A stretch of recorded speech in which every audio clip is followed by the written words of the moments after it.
nara likaja elila kamina tilina ravati Ọlọ́run orí malade silila kajiri balina ti ibu na rikira balena ọmọ ẹ̀yà tí ń pẹ̀yà ọmọ ẹkùn tí ń pẹ̀kùn ọmọ àfùrẹ́kọ̀ làwọn nẹ́nẹ́ Ọlọ́run orí malade ìbà lọ́dọ̀ rẹ̀ sálíkà jàràbà ní láti yí ìbà tìrì náà Ọlọ́run ìpẹ̀yà ló kábìnà tìlí járí balẹ̀tì Ọlọ́run ayé ní ìbà lọ́dọ̀ rẹ̀ adé orí mi yà ló kájìrà bànáàtì ìpè tó ju ìpè lọ ìyà ló bílí káyà mọ́ sẹ́lìlá aléyà kàjàrúbì ìlílá ara mìíràn sẹ́lì náàtì Ọlọ́run kérúbù sèráfù ìlílá rí kàjàbìnà ìpìlẹ̀ àwa dàda yà ló kàjàbìnì náàtì ìbàlẹ̀ náà tàlẹ́ni tó tọ́ mẹ́kú bá kàríkà mí kúntẹ́lì náàtì tàlẹ́ni tí ń wádìí rẹ̀ gan yà lílá tó bí kàjá rúbalí lílá rẹ̀ kàjá mi àṣẹ́lélà rúkábàlì náà tìjà húbàlì náà tẹ̀lé náà tílé àlẹ́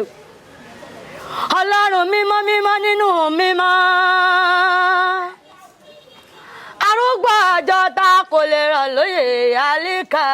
rókàjẹ́rú. Ó ní agbára ẹ̀yin tí wà nílé iṣẹ́ ni pé ètò lẹ́nìí mo ti sọ pé àrà ọ̀tọ̀ ni mo gbà yọ sí yín ṣé ẹ rí bí olórin ẹ̀mí yìí ẹ rí bí wọ́n ṣe ń gbé wa lọ spiritually orí mi dẹ̀ ń wú ẹ ṣe gan ẹ jọ kí ni orúkọ yín. Orúkọ mi ni Pẹ̀lúmi Àyẹ̀ni ọmọ ẹ̀mí. Èjì rárá búyà kára mi ọgọ́ ọ̀sán mi kò gbọ́dọ̀ wọ̀ mí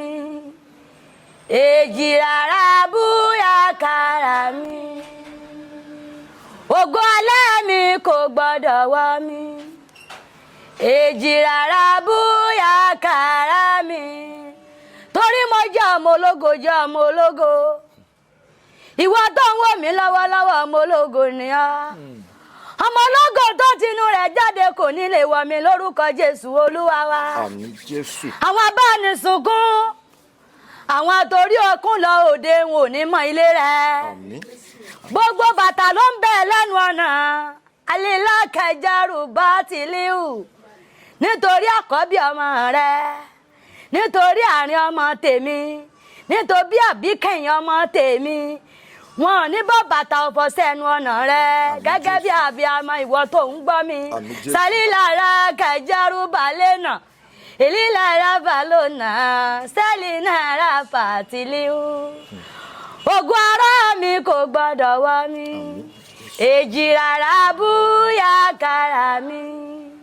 ogun ọ̀sán mi kò gbọ́dọ̀ wọ̀ mí Ọlọ́run ajẹni máa gbọ́ ò èjì rárá bí yàkàrà mi ògo alẹ́ mi kò gbọ́dọ̀ wọ̀ mí Ọlọ́run ṣèrà bí amọ nínú agbo wa àjìràrà bí yàkàrà mi èlélàró falina sẹ́rí yàkàjàrú bí kò jìrà falina sálílá rẹ̀ kábọ̀ lọ́nà lílá tí yàkàjàrú bọ́ọ̀lì tìlìnà sẹ́lìnà rọ́bà sílíkà jàrúbí ọ̀lẹ ni mi ò mọ̀ lágbára ọ̀lẹ ni mi ò mọ̀ lágbára mi ò mọ̀ lágbára torí mo yọ̀lẹ ọ̀lẹ ni mi ò mọ̀ lágbára mi ò mọ̀ lágbára torí mo yọ̀lẹ agbọ́ Jésù ọ̀lẹ ni mi ò mọ̀ lágbára Ọlọ́run ayé ni ọ̀lẹ ni ọ́ sákàjàrú balínà ti yẹrù balí kàjàrú yẹ́sẹ̀lì láwùrà náà mi Ọlọ́run ẹni ẹ̀mí ọ̀lẹ ni mi ò lágbára àṣẹ́kù bá tìrì kújírì bọ́ọ̀rù mi ò lóògùn tí mo lè fi gbàgbára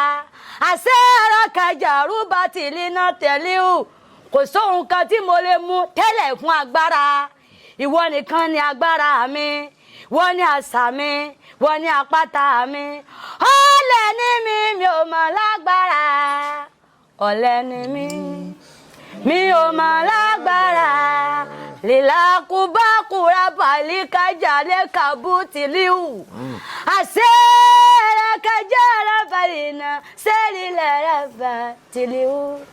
eliwa kukude baba wa eliwa kukude baba wa eliwa kukude baba tiwa eliwa kukude baba wa olórí ẹlẹ́mì káàbọ̀ sínú agbo wa eliwa kuku olórí gbogbo àwa lóore eliwa kuku ìbálòdọ̀ rẹ àṣẹ tìrú kàìjárù ó ní kí n máa lọ pò wà pẹ̀lú mi ṣàdálù kàìjárù balẹ̀ náà ọ̀rọ̀ pẹ̀ mi tó fi lé mi lọ́wọ́ bí kàìjárù balẹ̀ náà ó ti fi gbé mi jáde sáàrù balẹ̀ náà ayé ti mọ̀ mí wọ́n ti mọ̀gò rẹ̀ lára mi sáàrù kàìjárù kalẹ̀ náà èmi ò gbọ́dọ̀ dẹni àná nínú kérúbù sẹ́ráfù ọlọ́run mi sáàrà kàìjárù balẹ̀ náà yàrù balẹ̀ náà tìlíù eliwa kúkú dé bàbá tiwa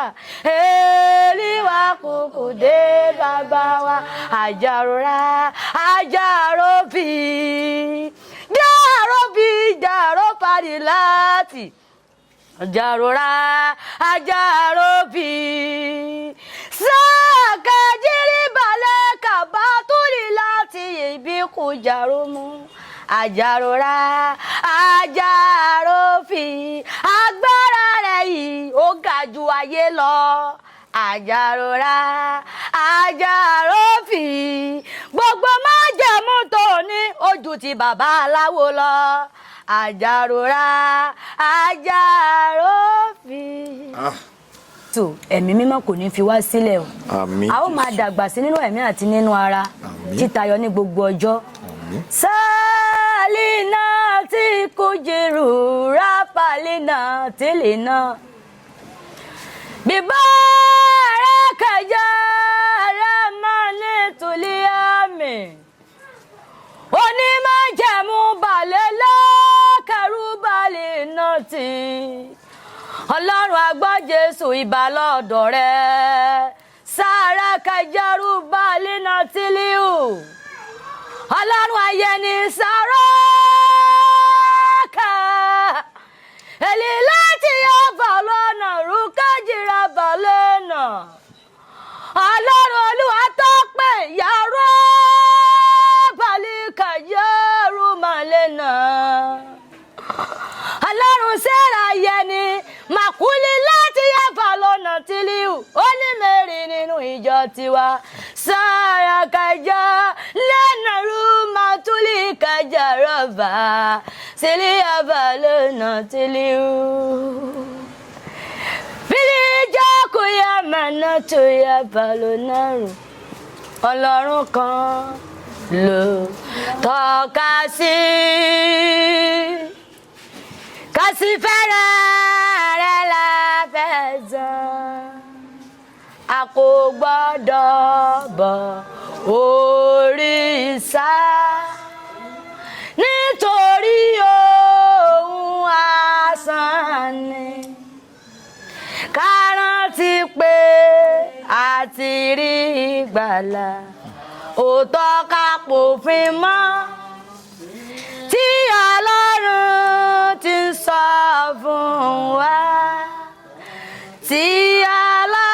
Ọlọ́run ti sọ fún wa. Ọba tó ń pè ẹni ègbé wá sáyé ẹni tó ti ṣìnà ẹni tí kò mọ ọ̀nà mọ́ ẹni tó ti yà sáko ọba tó ń pẹ́ ẹlẹ́sẹ̀ wálé ó ní wálé wálé òní ẹlẹ́sẹ̀ yìí ẹ wo ọkùnrin tí a pè ní ọkùnrin yìí nínú bíbélì yá sẹ́lì arúkàjá bàlí náà ti dàrú náà tì sẹ́lì lára kẹjà rúbalí náà sẹ́lì láti ya èlìyá kẹjà rúbà náà tì sẹ́lì làrú kẹjà rúbí ọkùnrin inú bíbélì ó ní bàbá gbogbo nǹkan tí mo ní bíkú chara marceliu mo lówó mo lọ́lá gbogbo nǹkan ní mo ní àmọ́ mi ò ní ìgbàlà bíkú jákúrà marceliu báwo ni mo ṣe fẹ́ di ẹni àtúnbí yàlẹ́ náírà kájà rókàjìrà marceliu Jésù Olúwa sọ wípé bó o bá fẹ́ dẹni àtúnbí o máa kó gbogbo nǹkan tó o ti gbà lọ́wọ́ gbogbo àwọn ènìyàn nípa lọ́ni lọ́wọ́ gbà o máa kó dànù lọ́wọ́lọ́wọ́ o máa lọ fún àwọn ènìyàn láti tà á tí o bá ti ṣe yí o ti dẹni àtúnbí kó o gba Jésù Kristi lólúwa àti olùgbàlà rẹ o ti dẹni àtúnbí. Èyí ni pàtàkì ọ̀rọ̀ mi sí àwọn ènìyàn ìwọ tó ń fẹ́ olùgbàlà nínú ayé rẹ ìwọ tó ń fẹ́ Jésù Olúwa nínú ayé rẹ o àlélákàjà lílà tó bí kò yálé. Ìwọ ń fẹ́ olùgbàlà nínú ayé rẹ o gbọ́dọ̀ dá Jésù Olúwa mọ̀ bí kò já lílà tílé ìkàjárù bàlẹ́ náà sẹ́lẹ̀ o bí kò jìrà mọ́ tìyà kábàlẹ̀ tìlẹ̀ o. Ìwà àtijọ́ o gbọ́dọ̀ mú kúrò nínú ayé rẹ àlélákà bí kò tìlẹ̀ o gbọ́dọ̀ jẹ́ni tí ń já lọ́ni lọ́wọ́ gbà fipọ̀ ọmọ ènìyàn lẹ́kún bí kú ti yá àlíkà ìjẹ́rù. Ìwọ tó ń wá Olúwa nínú ayé rẹ ìwọ tó ń wá olùgbàlà nínú ayé rẹ ìwọ tó ń wá Jésù Olúwa nínú ayé rẹ ìwọ tó fẹ́ dé ìjọba ọ̀run rere Ìsáàkà ubalẹ̀ láti jìrù kábìlì náà rí tá sílẹ̀ lákàjá àlìlá àfìlẹ̀ kí ubalẹ̀ náà ti ìyárùbá tílẹ̀ kàjárò kọ̀hún àtijọ́ sílẹ̀ ní Jésù Olúwa wí. Ó ní agbára. Àwa ni ìmọ́lẹ̀ ayé. Láti ilé òkùnkùn la ìlú ta tẹ́ sórí òkè àkọlé farati àwa sì ni ìyà ayé tí a ó mú ayé dùn ṣùgbọ́n bíyọ̀ bá di òòbù báwo ni ó ṣe dùn apalàṣẹ làgbà lọ́rùn pé kíjọ ìmọ̀ bí sí Ọlọ́run táyé lolú ọmọ ayé ní àlékà ìjàrú balẹ̀ apalàṣẹ làgbà lọ́rùn pé kó sì máa rẹ̀ sí Ọlọ́run Olúwa tó pè títí dínà ìgbóná tí ó fi tán láyé yìí ṣùgbọ́n bíyà bá di òòbù báwo ni ó ṣe dùn. Mi ni wọ́n yes spiritual musician ni wọ́n ẹ má jẹ́ kí n fi ọ̀pá pọ̀lọ̀pọ̀lọ̀ péjọ àlejò wa ẹ káàbọ̀ sí orí ètò. Yes sir. Mo fẹ́ jẹ́ kí àwọn aráalé kí wọ́n dá yín mọ̀ straight ẹ bá wa fi àyà orin ẹ̀mí kẹ́ bá wa fi kí wọn kẹ́dẹ̀ fi introduce ara yín. Sarakaja linara bi ninara alikaja elilaka minatilina ravati Ọlọ́run orí mọ́ládé sílílá kájírí balẹ̀ náà ti ibù náà rí kíra balẹ̀ náà ọmọ ẹ̀yà ti ń pẹ̀yà ọmọ ẹkùn ti ń pẹ̀kùn ọmọ àfùrẹ́kọ̀ làwọn nẹ́nẹ́ Ọlọ́run orí mọ́ládé ìbà lọ́dọ̀ rẹ̀ sálíkàjàrà bà ní láti yí ibà tìrì náà Ọlọ́run ìpẹ̀yà ló kábìnà tìlí járí balẹ̀ tì Ọlọ́run ayé ní ibà lọ́dọ̀ rẹ̀ adé orí mi yà ló kájìrà bànáàtì ìpè tó ju ìpè lọ ìyà ló bílí káyà mọ́ sẹ́nìlá aléyà kájà rúbì ìlílára mìíràn sẹ́lì náà tì ọlọ́run kérúbù sèráfù ìlílárí kẹjábìnà ìpìlẹ̀ àwa dàda yà ló kẹjábìnà ti balẹ̀ náà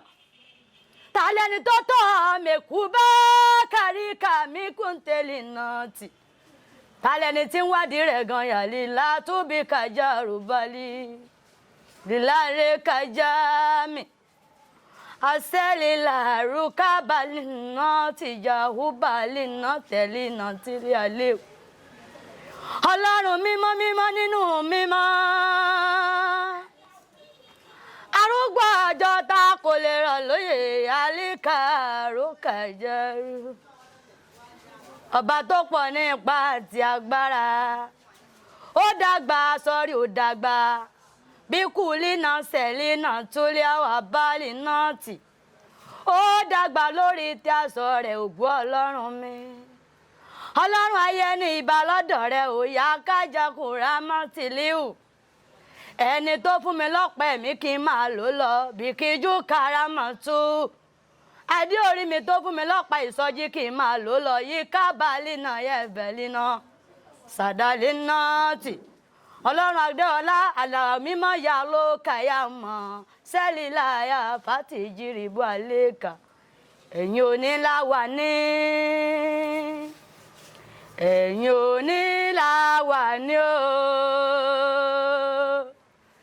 ẹ̀yin oníláwà ní o ẹ dìde ọlọ́run dàda àwúrí yàlẹ̀ yáági oko ẹ̀yin oníwàrà ní yà lóòkà ẹ̀yin lẹ́gbìlẹ̀ ságélú sáàjìrà bàálí náà tìlíkì jírìbù ẹ wà lọ́dọ̀ ń kọ́lé ìbà lọ́dọ̀ rẹ̀ sálì láyà wúbàlì kàjárù àwà ọlọ́run adéọlá wàlí kàjárù bàálẹ̀ náà sáàtì yàmọ̀ náà rùkàhùmọ̀ wàlí lára mọ̀ tìyà lè yàkọ̀ àmọ̀ tìjìrìbù. Ó ní agbára ẹ̀yin tí wà nílé ṣe ni pé ètò lẹ́nìí mo ti sọ pé àrà ọ̀tọ̀ ni mo gbà yọ sí yín ṣé ẹ rí bí olórin ẹ̀mí yìí ẹ rí bí wọ́n ṣe ń gbé wa lọ spiritually orí mi dẹ̀ ń wú ẹ ṣe gan ẹ jọ kí ni orúkọ yín. orúkọ mi ni Pẹ̀lúmi Ayẹni. ṣé ó ní stage name kan tí wọ́n máa ń pè yín. orúkọ mi ni ọmọ ẹ̀mí. ẹ jọ ṣé orin ẹ̀mí torí pé orin ẹ̀mí ò ń ṣe orin tí anybody lè kọ anyhow. bẹ́ẹ̀ni. ó tèkì ẹ̀ tó bá wà nínú ẹ̀mí kó tó lè kọ orin ẹ̀mí especially kéèyàn tó lè máa fa àwọn àyà tẹ̀ ń fà yẹn. ṣé inspiration yẹn wọ́n máa ń gbé wá látọjú oorun ni àbí bọ́n ṣe bí yín náà ni wọ́n ti bí yín mọ́ àbí ẹ lọ train ẹ̀ ń bì kan ni. nípa ìrìn àjò ẹ̀mí nípa orin àjò orin ẹ̀mí ó ní pé ẹni tí Ọlọ́run bá fi fún kì í ṣe nípa pé ti ara tàbí wípé mo mọ̀ ọ́ àbí pé ó wù mí ẹni tí Ọlọ́run bá pè tí a fi fún ó ní ìrìn àjò ẹ̀mí because gbogbo ìgbà ó ní ìrìn àjò yẹn lè yá fún ìrìn àjò iṣẹ́ tí Ọlọ́run ó dẹ̀ máa ṣiṣẹ́ lọ nípa ìrìn àjò wáyà kì í ṣe nípa tí a kọ́ tàbí tí a gbé síwèé ẹ̀mí mímọ́ tí a pè ní ẹ̀mí ìtùnú ẹ̀mí olùkọ́ni òun ló máa ń kọ́ wa ló máa ń tọ́ wa òun ló máa ń fi sí wa lẹ́nu tí àwa sì máa ń sọ jáde. ẹ jọ kí ni ìyàtọ̀ láàrin orin ẹ̀mí àti gospel song. ìrìn àjò láàrin orin ẹ̀mí ni wípé orin ẹ̀mí a máa sọ̀yàn jí tá a pè ní orin ìsọjí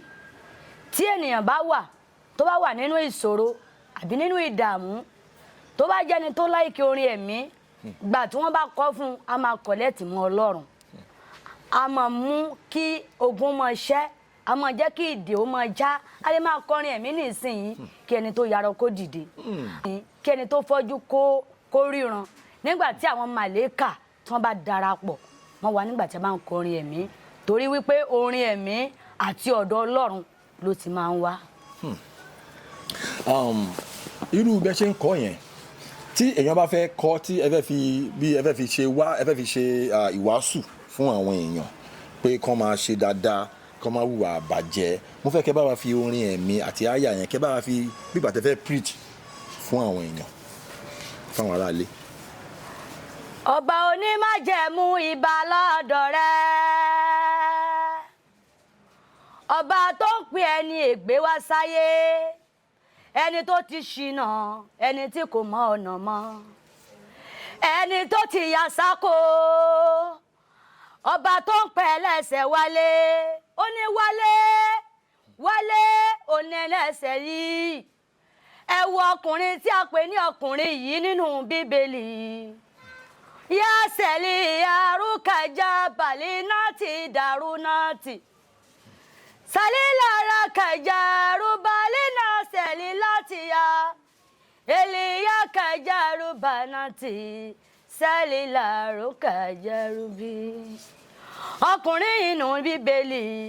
ó ní bàbá gbogbo nǹkan tí mo ní bíkú chara mọ̀sẹ́líù mo lówó mo lọ́lá gbogbo nǹkan ní mo ní àmọ́ mi ò ní ìgbàlà bíkú jákúrẹ́ mọ̀tílíù báwo ni mo ṣe fẹ́ di ẹni àtúnbí yàlí náírà kàjàrú kàjìrà mọ̀tílíù. Jésù Olúwa sọ wípé bó o bá fẹ́ dẹni àtúnbí o máa kó gbogbo nǹkan tó o ti gbà lọ́wọ́ gbogbo àwọn ènìyàn nípa lọ́ni lọ́wọ́ gbà o máa kó dànù lọ́wọ́lọ́wọ́ o máa lọ fún àwọn ènìyàn láti tà á tí o bá ti ṣe yí o ti dẹni àtúnbí kó o gba Jésù Kristi lólúwa àti olùgbàlà rẹ o ti dẹni àtúnbí. Èyí ni pàtàkì ọ̀rọ̀ mi sí àwọn ènìyàn ìwọ tó ń fẹ́ olùgbàlà nínú ayé rẹ ìwọ tó ń fẹ́ Jésù Olúwa nínú ayé rẹ o àlélákàjà lílà tó bí kò yálé. Ìwọ ń fẹ́ olùgbàlà nínú ayé rẹ o gbọ́dọ̀ dá Jésù Olúwa mọ̀ bí kò jálè látìlí kàjárù bàlí náà sẹ́lí o bí kò jìrà mọ́ tìyà kábàlì tìlí o. Ìwà àtijọ́ o gbọ́dọ̀ mú kúrò nínú ayé rẹ àlélákà bí kò tìlí o. O gbọ́dọ̀ jẹ́ni tí ń já lọ́ni lọ́wọ́ gbà fipọ́ ọmọ ènìyàn lẹ́kún bí kú ti yá àlíkà ìjẹ́rù. Ìwọ tó ń wá Olúwa nínú ayé rẹ ìwọ tó ń wá olùgbàlà nínú ayé rẹ ìwọ tó ń wá Jésù Olúwa nínú ayé rẹ ìwọ tó fẹ́ dé ìjọba ọ̀run rere ìsákàwù bàálẹ̀ láti jìrù kábìlì náà rí ta sílẹ̀ lákàjá àlìlá àfìlẹ̀ kí ó bàálẹ̀ náà ti ìyá rúbà sílẹ̀ kàjárò kọ́hún àtijọ́ sílẹ̀ ní Jésù Olúwa wí. Ó ní agbára ètò ìní yìí ẹni tó kí gan ẹ̀yin tí wà nílé a fẹ́ mọ̀ ṣé dàda ìyẹn dread ṣé natural ni nípa tí mo wọlé mo rí pé ẹ ní dàda báwo ni connection orin ẹ̀mí pẹ̀lú àwọn tó máa ń ní dàda lórí ṣé dandan ni kí ẹni tó bá ń kọ orin ẹ̀mí kó ní dàda lórí kí ni ìyàtọ̀. Ẹni tó bá ń kọrin ẹ̀mí ó lè ní dàda lórí ó sì tún lè má ní dàda ṣùgbọ́n ẹni tó bá ní dàda lórí nípa ti ẹni ẹ̀mí ó jẹ́ wípé wòlíì tí a pè láti ọ̀run òun ni torí pé dàda kìí ṣe tí a ta kìí ṣe tí a dì àti ọ̀run òun ni onímájẹ̀mú òun ló ti máa ń ṣẹ̀dá rẹ̀ fún àwọn tó bá fẹ́ ṣẹ̀dá rẹ̀ fún nínú àwọn wòlíì. Ok now mo fẹ́ béèrè kankan jẹjẹrẹ nínú ọ̀rọ̀ à ń fi àyà àfi ń kọrin àwọn kan tí wọ́n mọ̀ wọ́n máa ní pé fake ni báwo ni àyà ṣe mọ̀ pé àyà bí ìgbà tí èèyàn ka àwọn àyà yẹn nínú Kùránì kankan bẹ́ẹ̀ yẹn ni ṣe mọ̀ pé báwo ló ṣe papọ̀ mọ́ orin ẹ̀mí tó jẹ́ orin tó jẹ́ orin àwọn ti kìrìsìtẹ́nì. Orin ẹ̀mí nípa àyà yíhàn àyà yíhàn ni wípé ohun tí áńgẹ́lì tí a pè ní arọjibíkà ohun tí ó hàn fún àwa gẹ́gẹ́ bíi kéw òun ni àwa máa ń sọ nínú àyà yíhàn kì í ṣe tí a gbé sí ọpọlọ. ṣé bẹ́ẹ̀ ṣe wà yín sìn professionally ẹ ti ní ábọ̀mù kan tẹ́ ti kọ tàbí ẹ̀ ń plan láti wọ studio tàbí tẹ́ bá rí èèyàn tó jẹ́ pé ok mo dẹ̀ láìkí olórin ẹ̀mí yìí o mo láì bó ṣe ń ṣe àgbékalẹ̀ orin yẹn ok ó dà kí mo wà interested láti sign wọn ṣé tí wọ́n bá sọ fún yín pé àwọn ní record deal fún yín pé ó yá ẹ wá wọ studio lọ́la ṣé ẹ máa láwọn orin tẹ́ ti kọ tẹ́ ti compose lẹ̀. kò sí nǹkan kan tó ń dá mi dúró tí mo bá rí olùrànlọ́wọ́ orin wà nípa ti ẹ̀mí tí onímájẹ̀mú ti ṣètò ṣùgbọ́n ìrànlọ́wọ́ àti gbéni dìde ni. because ní táìmù kan olórin kan máa ń rántí ẹni yẹn ká tó parí ètò wọ́n máa ń kọ orin ẹ̀mí ó popular gan ní táìmù tí àwọn atóríṣe ó ní ẹnìkan tó máa ń kọ orin ẹ̀mí yẹn orin ẹ̀mí gangan tó yẹ kó máa ń fa àyà ó popular gan bíi kílò ṣé mo gbà kílò ó ti pẹ́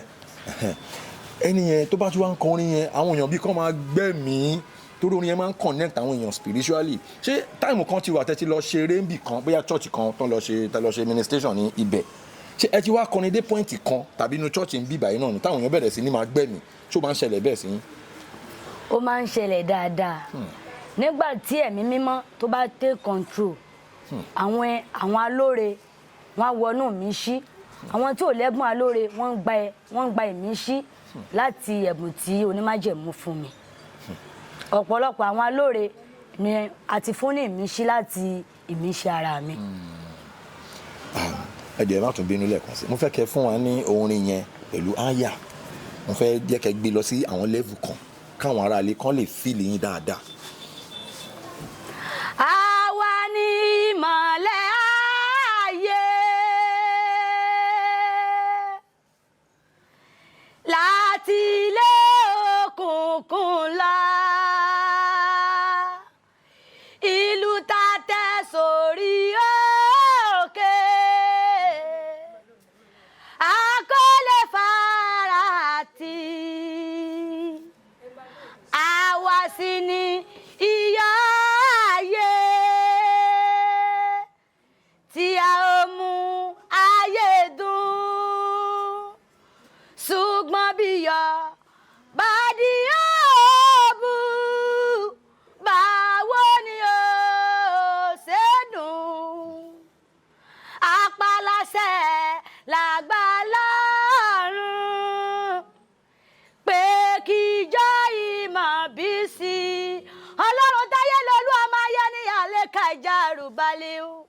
Apàlàṣẹ làgbàlá ọ̀run pé kó sì máa rẹ̀ sí ọlọ́run olúwa tó pè títí dínà ìgbóná tí ó fi tán láyé yìí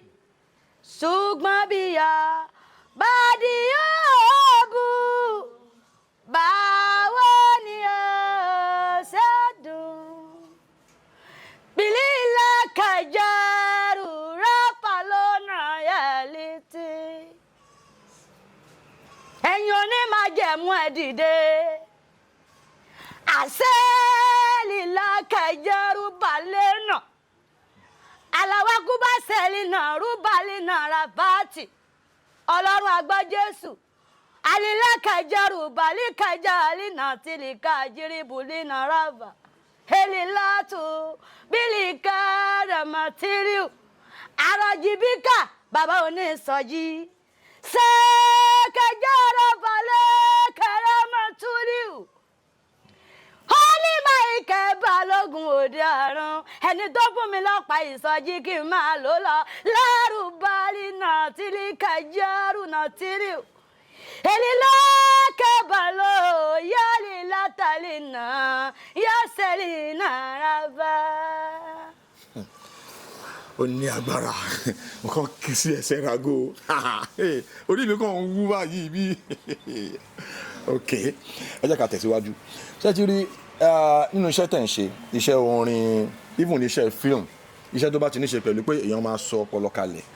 láti lè ṣe àwọn míì máa ń kán tó lè ṣe kán tó lè perform bíi kẹlòmíì mọtí kó lè ní agbára láti perform dáadáa ẹlòmíì kẹdẹrẹ nǹkan míì ló máa ń fà kó tó di pé ó máa lè perform dáadáa báwo ni bẹ́ẹ̀ ṣe ń perform látàárọ̀ nsìn yìí torí orí tèmi gan wú kò kí ń ṣe nǹkan tó easy kí ni ẹ̀yin máa ń lò ṣé ẹ̀yin náà máa lórí àwọn kan máa ń dọ́gbọ́n sí kí ló máa ń fún yín ní agbára tẹ máa fi ń wọ inú spirit tẹ fi ń perform orin ẹ̀mí tó máa ń deep tó báyìí. Ẹ̀mí mímọ́ ló ń ṣiṣẹ́ bíbélì sọ wípé a ò lè so ohunkóhun nínú ẹran ara ẹ̀mí mímọ́ ló máa ń ṣiṣẹ́ torí pé tí àwa bá ti wà nínú ministry a ò kàn ní mọ̀ bí ẹ̀mí mo ṣe máa flow kì í ṣe nípa ti ọtí tàbí nípa ti nǹkan mímu fún ti ayé ẹ̀mí mímọ́ òun ló ń ṣiṣẹ́. ó ní agbára yìí ó ti di pé trending internet ayé ti lu jára gan àwọn èèyàn ẹlòmíì akànra kọrin kékeré báyìí lórí TikTok lórí Facebook lórí Instagram akàn go viral ni yes orin wo lẹ fi pé tó máa jẹ́ nǹkan tí àwọn èèyàn tó ń wò wá nílé jẹ́ mọ̀ pé ayé ti lu jára ó ti dáyé internet orin wo lẹ fi pé ó máa tẹ́gbẹ́tẹ́ bá jù báyìí àwọn èèyàn máa hàn báyìí ni fẹ́ kẹ́ fún wa fẹ́ ká ìjọba àwọn ará TikTok àwọn ará Facebook wọn pọ̀ tó máa ń wo program yìí dáadáa ẹ fún wa ní orin kan tó jẹ́ pé anthem ni tẹ́ bá ti jù bá ó yẹ kán jagbà bẹ́ẹ̀ straight ni kọ́lọ́n bá wa fi àmì sí. ògo ara mi kò gbọ́dọ̀ wọ̀ mí èjì rárá búyà kára mi ògo ọ̀sán mi kò gbọ́dọ̀ wọ̀ mí èjì rárá búyà kára mi ògo alẹ́ mi kò gbọ́dọ̀ wọ̀ mí èjì rárá búyà kára mi torí mo jẹ́ ọmọ ológo jẹ́ ọmọ ológo ìwọ tó ń wò mí lọ́wọ́lọ́wọ́ ọmọ ológo ni ọ́ ọmọ ológo tó tinú rẹ̀ jáde kò ní lè wọ̀ mí lórúkọ Jésù Olúwa wa àmín Jésù àwọn abánisunkún àwọn àtòrí ọkùn lọ òde wọn ò ní mọ ilé rẹ̀ àmín gbogbo bàtà ló ń bẹ lẹ́nu ọ̀nà alílákẹjẹrù bá tìlíù nítorí àkọ́bí ọmọ rẹ nítorí àárín ọmọ tèmi nítorí àbíkẹ́yìn ọmọ tèmi wọn ò ní bọ́ bàtà ọ̀fọ̀ sẹ́nu ọ̀nà rẹ gẹ́gẹ́ bí abiyamọ ìwọ tó ń gbọ́ mi sálílára kẹjẹrù balẹ̀ náà ìlílára balọ̀nà sẹ́línára fàtìlíù ògùn ara mi kò gbọ́dọ̀ wọ̀ mí èjì rárá búyà kára mi ògùn ọ̀sán mi kò gbọ́dọ̀ wọ̀ mí ọlọ́run ajẹni máa gbọ́ ò èjì rárá bí yà kára mi ògùn alẹ́ mi kò gbọ́dọ̀ wọ̀ mí ọlọ́run ṣèrà abiyamọ nínú agbo wa àjìràrà bí yà kára mi èlìláró falina sẹ́líyà kájàrú bí kùjìrà falina sálílà rẹ̀ kábàlẹ́nà líláti yà kájàrú báàlì tìlìnà sẹ́línà rọ̀bà sílì kájàrú bí ọ̀lẹ ni mi ò mọ̀ lágbára ọ̀lẹ ni mi ò mọ̀ lágbára mi ò mọ̀ lágbára torí mo yọ̀lẹ ọ̀lẹ ni mi ò mọ̀ lágbára mi ò mọ̀ lágbára torí mo yọ̀lẹ agbọ́ Jésù ọ̀lẹ ni mi ò mọ̀ lágbára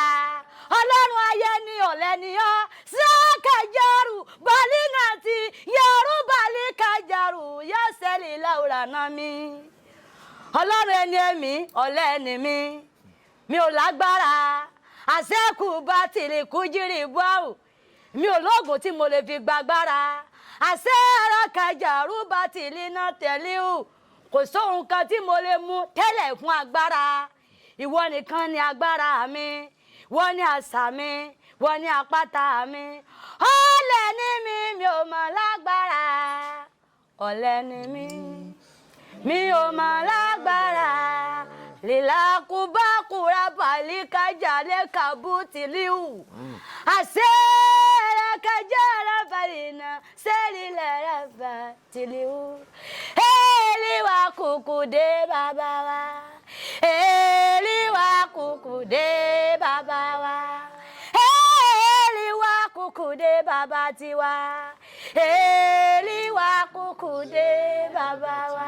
olórí ẹlẹ́mìí káàbọ̀ sínú agbo wa èèlìwà kùkù olórí gbogbo àwa lóore èèlìwà kùkù ìbálòdọ̀ rẹ àṣẹ tìrú kàjárù ó ní kí n máa lọ pò wà pẹ̀lú mi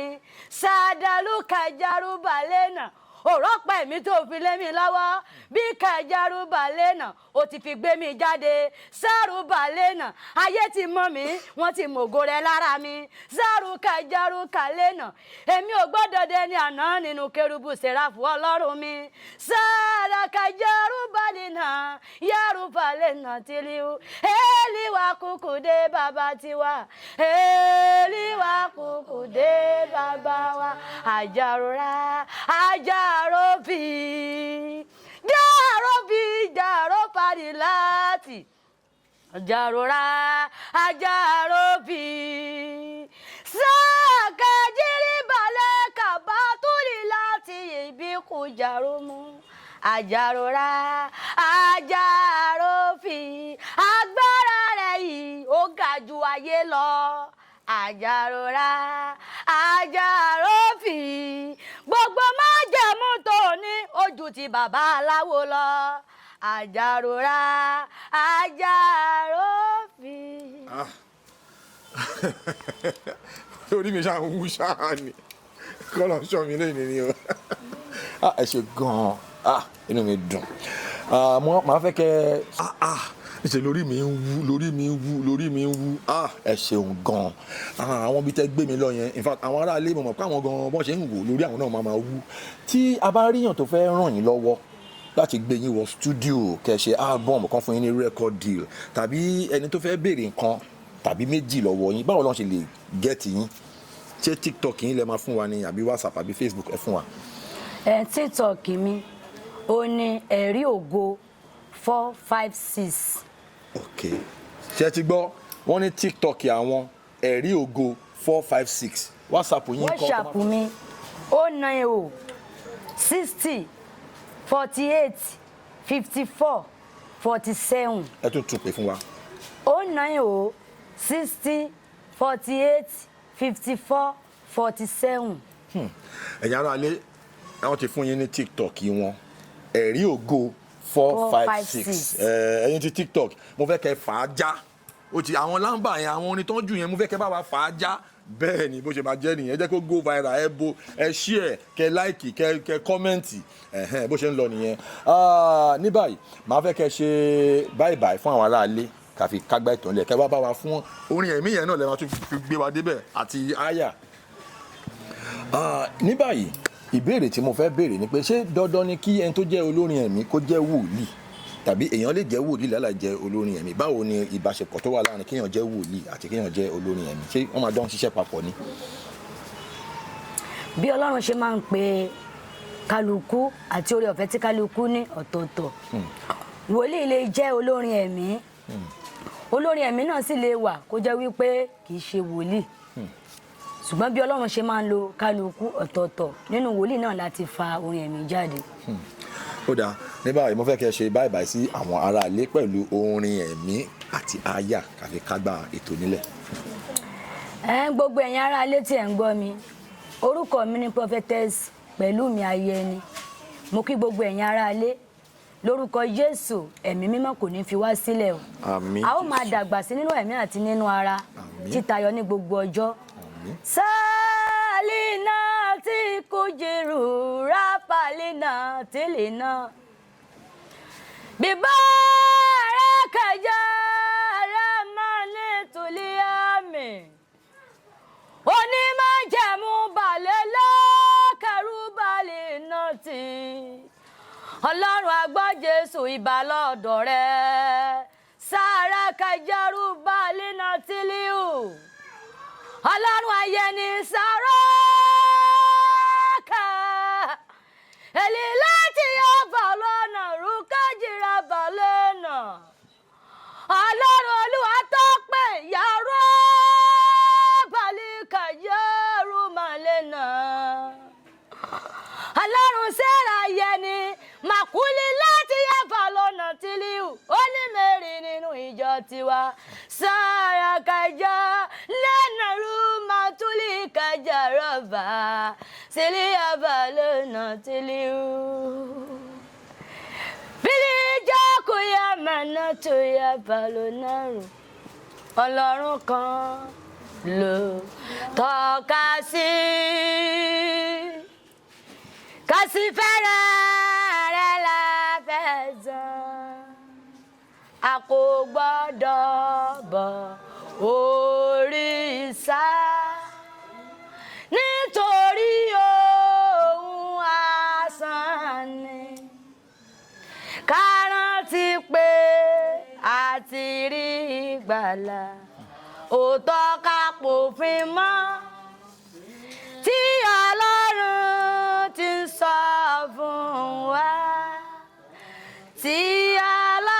Ọlọ́run ti ń sọ fún wa. Ó ní agbára gan, ẹ ṣe gan tí àpèyìn tí ẹ jẹ́ wa. Ọlọ́run á tún máa sọ agbára dọ̀tun. Àmín. Kò ní ju bẹ́ẹ̀ lọ lórí ètò gbogbo kọ́ńtàkì wọn lẹ ti gbọ́ tẹ bá ti ní ìbéèrè kan àbí méjì tẹ bá fẹ́ bí wọn ẹ bá wọn sọ̀rọ̀ direct lórí WhatsApp wọn kẹ́dẹ̀ pé wọ́n sórí TikTok wọn ẹ ṣe gan lẹ́ẹ̀kan sí thank you so much. As we come to the end of this edition of Spiritual Unscripted with Jeff Owolewa. Olofa gan. Thank you so much for watching. And if you are watching our videos, if you have not subscribed to this channel, Jeff Owolewa TV, subscribe to this channel and smash that notification bell. So when my next video is popping up, you're going to be the first to see it. God bless you for watching our videos. God bless you for dropping those beautiful comments. I love you guys. Bye. Wow.